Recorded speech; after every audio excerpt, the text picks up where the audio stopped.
जी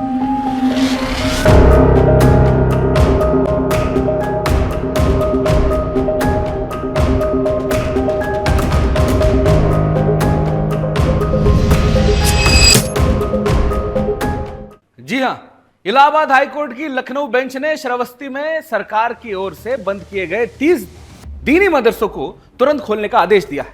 साथ ही वहां पर होने वाली सो कॉल्ड पढ़ाई लिखाई पर लगी रोक हटा दी गई है। यह फैसला जस्टिस पंकज भाटिया की बेंच ने दिया है।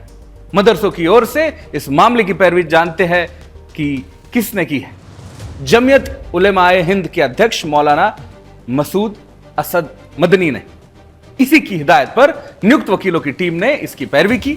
आतंकियों को वकील दिलाने वाला संगठन जमीयत उलेमाए नेपाल बॉर्डर के खुले मदरसों का क्रेडिट भी पूरी शिद्दत से ले रहा है।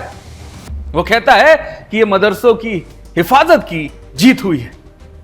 अब बदनीयत वाले हार गए हैं, हमें हमारे दीन से कोई अलग नहीं कर सकता। आप जानते हैं दोस्तों, श्रावस्ती में कुल 297 लगभग 300 मदरसे हैं। इसमें से पिछले साल जांच में सिर्फ 10 मदरसे मिले हैं जिनकी मान्यता थी, जो ऑफिशियल रिकॉर्ड पर थे। इसमें से भी 5 मदरसों की अस्थायी मान्यता थी, मतलब ये एक्सपायरी लेटर पर भी चला रहे थे।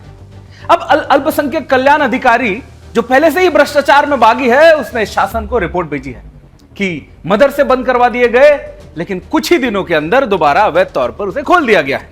जमीयत उलेमा हिंद और तबलीग जमात को कुछ प्रशासनिक अधिकारियों ने सलाह दी कोर्ट जाने की, जिसके बाद यह आदेश आया है। अब जमीयत और तबलीग के जिला अध्यक्ष आपस में जीजा बहनोई है। अब आप खुद ही समझ सकते हैं कि कानून दांवपेच में उलझाकर कैसे भ्रम पैदा किया गया है। कठमुल्लों की जमात इससे अपनी जीत बताकर जश्न मना रही है। लेकिन यह समझना जरूरी है कि आखिर आतंकी गतिविधियों और अब जो आपराधिक ट्रैक रिकॉर्ड चलने वाले ये मदरसे है, इनको खोलने की डेस्परेशन के पीछे का मूल कारण क्या है? ऐसे मदरसों की आजादी प्रायोरिटी क्यों दी जाती है? क्या तर्क है गए कोर्ट में जिसके आधार पर मदरसों का इनको विक्टिम कार्ड एक्सपोज हो गया है? आइए एक बार इस रिपोर्ट के माध्यम से समझते हैं।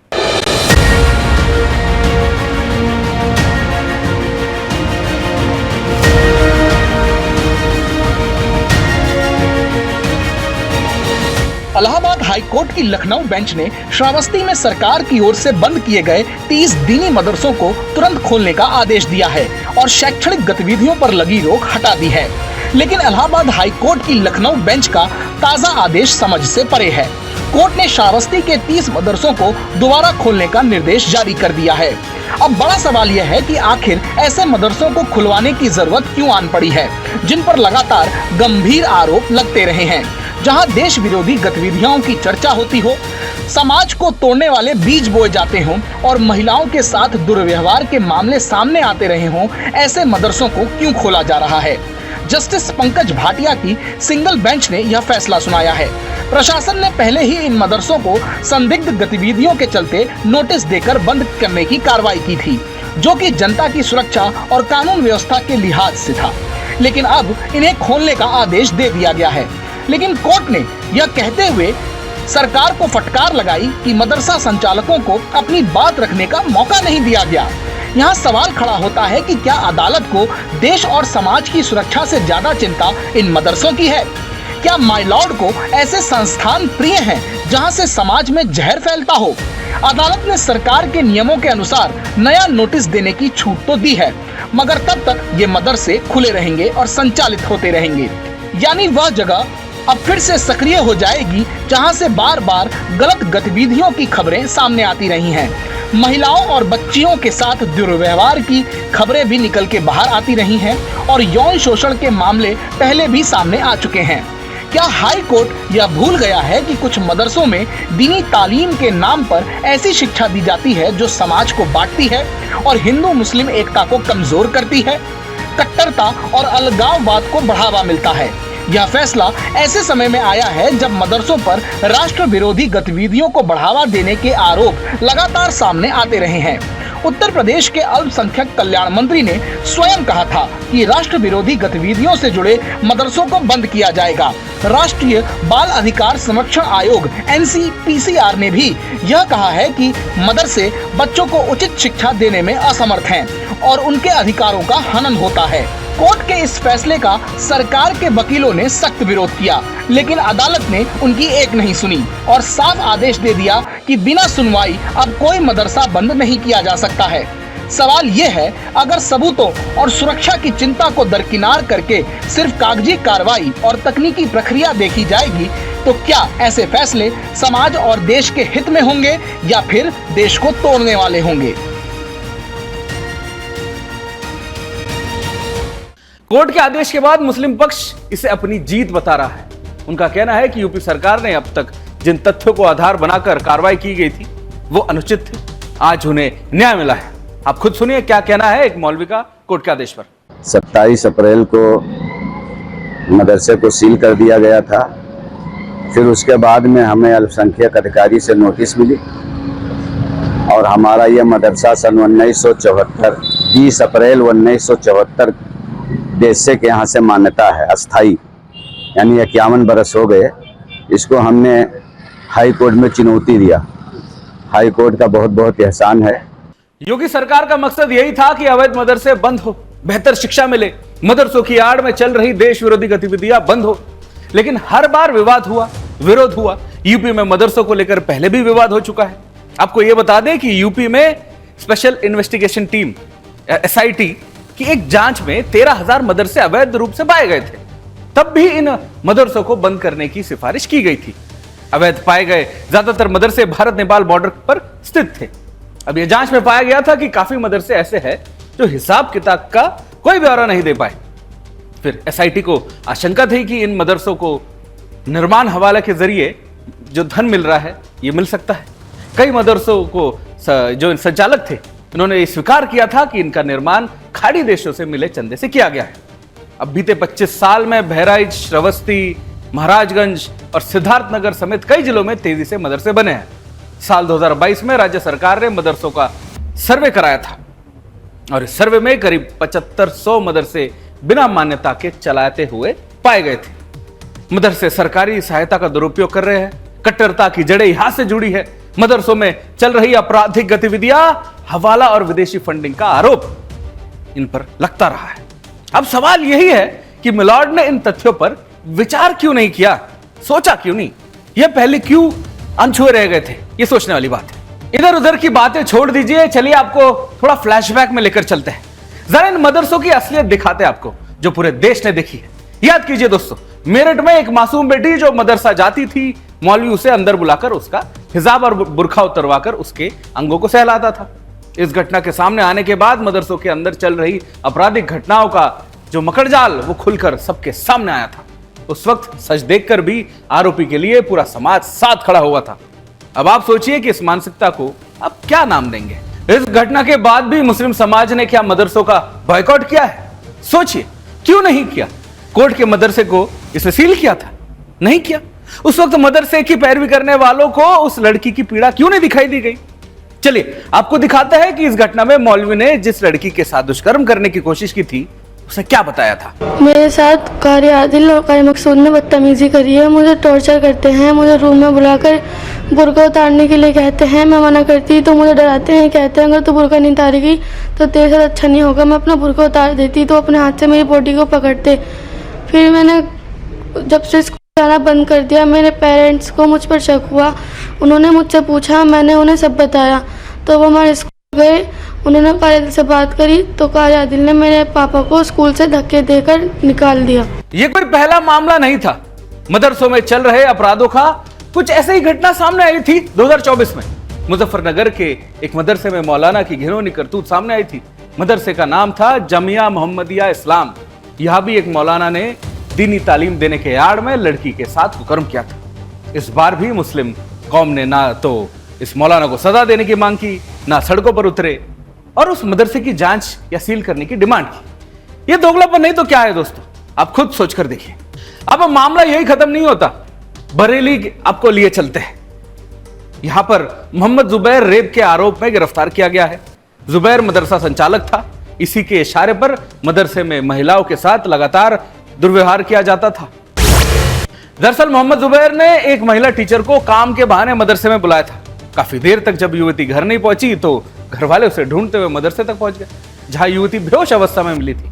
बाद में पता चला कि मदरसे में पढ़ने आई नाबालिग लड़की के साथ मौलाना मोहम्मद सद्दाम ने रेप किया था। दीनी तालीम देने के बहाने बच्चियों का रेप करना मौलानाओं का ये शौक बनता जा रहा है। ये तमाम घटनाएं क्या प्रूफ करती है? इन पर बुलडोजर चलाने के लिए क्या ये काफी नहीं है? इन्हें बंद करने के लिए क्या कोर्ट के फैसले के बाद मदरसों में हो रही ये घटनाएं अचानक रुक जाएगी क्या? और अगर फिर से इस तरह के अपराधों का एपिसेंटर ये मदरसे बनते रहे तो इसका जिम्मेदार कौन होगा?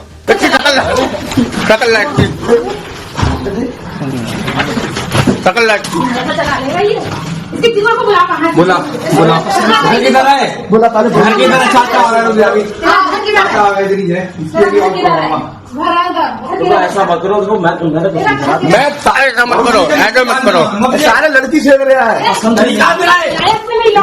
बलात्कार और कुकर्म ही नहीं, इन्हीं मदरसों से ऑपरेट होती है देश विरोधी षड्यंत्रों की नर्सरी। हमने आपको पहले भी दिखाया था कि कैसे यूपी के झांसी में ट्रेन डिरेलमेंट का ट्रेनिंग सेंटर डिकोड हुआ था।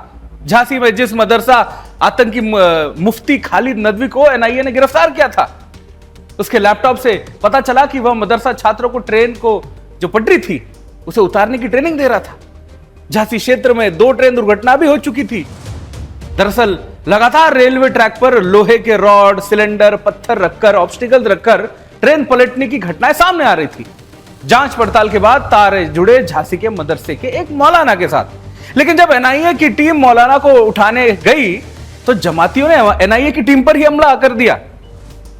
टीम की लिंचिंग करने की कोशिश भी की, जिसके बाद में पुलिस ने फिर से गिरफ्तार उन्हें कर लिया था।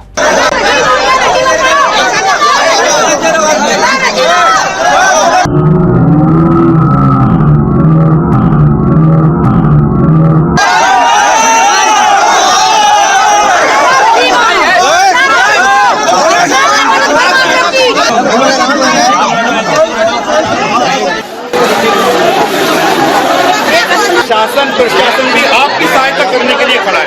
हम खुद इनके साथ हैं। कोर्ट के मदरसों पर आदेश के बाद हमने समाज के हर पक्ष से उनकी प्रतिक्रिया ली। साधु संतों और हिंदू संगठनों से जब हमने इस विषय पर प्रतिक्रिया ली तो उन्होंने क्या कहा, एक बार सुनते हैं। हमारे भारतवर्ष की यह समस्या है कि सरकार जब किसी चीज़ को बंद करती है, जो गलत आतंकवादी गतिविधि या दुष्प्रचार की गतिविधि आजकल हमारे पूरे भारतवर्ष में है, और बंद होने के बाद कोर्ट, सुप्रीम कोर्ट उसको फिर से खुलवा रही है, तो ये भारत देश का दुर्भाग्य है। ये जांच का विषय है कि कैसे इतने संदिग्ध मामलों में लगातार जो मदरसे टारगेट पे रहे आतंकवादी वहाँ फल फूल रहे हैं, उनको फिर से खोला जा रहा है। ये उत्तर प्रदेश का दुर्भाग्य है। जिस प्रकार से मदरसों के अंदर राष्ट्र के विरुद्ध कार्य होते रहे हैं, उससे कोई भी अनजाना नहीं है। जिस प्रकार से मदरसों के अंदर आतंकवाद को बढ़ावा देने की बातें की जाती हैं, जिस प्रकार से राष्ट्र विरोधी चिंतन कराया जाता, जिस प्रकार से राष्ट्र के विरुद्ध में लोगों को खड़ा किया जाता मदरसों के द्वारा, हम लोगों की तो मांग है कि पूरे देश से मदरसे प्रतिबंध हो। लेकिन इस समाज में, इस बीच में इस तरीके के हाईकोर्ट के निर्णय आना कहीं ना कहीं ये सनातन के लिए, सनातन हित के लिए, राष्ट्र उत्थान के लिए सही नहीं है, जिस पर हाईकोर्ट को पुनर्विचार करना चाहिए और प्रबुद्ध जीवियों को, समाज के प्रबुद्ध जीवियों को, अधिवक्ता समाज को, जो सनातन को रिप्रेजेंट करते हैं, उन लोगों को खास करके आगे आना चाहिए और ऐसे फैसलों के खिलाफ सुप्रीम कोर्ट में याचिका दाखिल करके इसको पुनः निरस्तीकरण का, पुनः तालाबंदी का आदेश दिलवाना चाहिए। इस आदेश को लेकर समाज में चिंता है, क्योंकि मदरसों में हो रही लगातार घटनाओं को लेकर आम जनता में काफी गुस्सा है और इसी वजह से तमाम अवैध मदरसों पर प्रशासन का बुलडोजर भी चलाया गया है। मामला न्यायालय से जुड़ा है, इसलिए हमने कानून के जानकारों और अधिवक्ताओं से भी इस आदेश पर उनकी राय जानी है। आइए देखते हैं। बहुत ही गंभीर मामला होता है और अब देखना है कि भाई इस चीज को जिला प्रशासन ने क्या सही तरीके से हाईकोर्ट में रखा नहीं है या हाईकोर्ट ने उन तथ्यों को गलत तरीके से इंटरप्रेट किया है। देखना है आगे कि उत्तर प्रदेश सरकार इस पे क्या अमल लाती है, क्या इस फैसले को जो है सुप्रीम कोर्ट के समक्ष चैलेंज करेगी। लेकिन यह बात जाननी होगी हम सभी को कि उत्तर प्रदेश का जो मदरसा बोर्ड एक्ट है 2004 वो अपने आप में एक बार चैलेंज हो चुका है। एक बार इलाहाबाद पीठ ने जो है इसको पूरी तरह से अवैधानिक डिक्लेयर कर दिया था। हालांकि बाद में जब यह मामला सुप्रीम कोर्ट के सामने गया तो सुप्रीम कोर्ट ने पार्शियली इसको वैलिड माना और पार्शियली जहां की हायर एजुकेशन के लिए यह बात करता है और यूजीसी के डायरेक्शन से या यूजीसी के डोमेन में अतिक्रमण करता है यूपी मदरसा एक्ट 2004 को, वहां तक अवैध डिक्लेयर किया हुआ है। तो ऐसी स्थिति में मुझे लगता है कि जो बात हाईकोर्ट के समक्ष रखी गई है वह मजबूती से आगे अगर अपील में रखी जाती है तो निश्चित ही कुछ अदरवाइज फैसले भी आ सकते हैं। धन्यवाद।